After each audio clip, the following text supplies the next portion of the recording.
London ವಿಶ್ವವಿದ್ಯಾನಿಲಯ college ಎದುರಿನ ಚೌಕದಲ್ಲಿದ್ದ ಶಿಲ್ಲಿ ಫ್ರೆಡ್ಡಾ brilliant ಅವರ 1968ರಲ್ಲಿ ತೆರೆದಿಟ್ಟಿದ್ದ ಗಾಂಧೀಜಿ ಕಂಚಿನ ಮೂರ್ತಿಗೆ ಕಿಡಿಗೇಡಿಗಳು ಹಾನಿಯುಂಟು ಮಾಡಿದ್ದಾರೆ.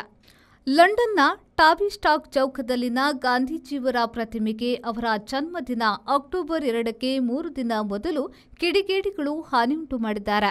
ಭಾರತೀಯ ರಾಯಭಾರ ಕಚೇರಿಯು ಘಟನೆಯನ್ನ ತೀವ್ರವಾಗಿ ಖಂಡಿಸಿದೆ. ಇದೊಂದು ನಾಚಿಕೆಗೇಡಿನ ಸಂಗತಿ ಎಂದು ಹೇಳಿಕೆ ನೀಡಿದೆ. ಲಂಡನ್ ಮೆಟ್ರೋಪಾಲಿಟನ್ ಸ್ಥಳೀಯ ಪೊಲೀಸರು ಪ್ರಕರಣ ದಾಖಲಿಸಿಕೊಂಡು ತನಿಖೆ ಆರಂಭಿಸಿದ್ದಾರೆ. ಸ್ಥಳೀಯಾಡಳಿತದ ಅಧಿಕಾರಿಗಳು ಸ್ಥಳಕ್ಕೆ ಭೇಟಿ ನೀಡಿದ್ದು ಮೂರ್ತಿಯನ್ನ ಹಿಂದಿನ ಸ್ಥಿತಿಗೆ ತರಲಾಗುವುದು ಎಂದು ಹೇಳಿದ್ದಾರೆ. ಕಾಲು ಅಡ್ಡಕ್ಕೆ ಮಡಚಿ ಕೂತ ಸ್ಥಿತಿಯಲ್ಲಿನ ಈ ಕಂಚಿನ ಮೂರ್ತಿಯನ್ನ ಖ್ಯಾತ ಶಿಲ್ಲಿ ಫ್ರೆಡ್ಡಾ ಬ್ರಿಲಿಯಂಟ್ ಕಂಡರಿಸಿದ್ರು.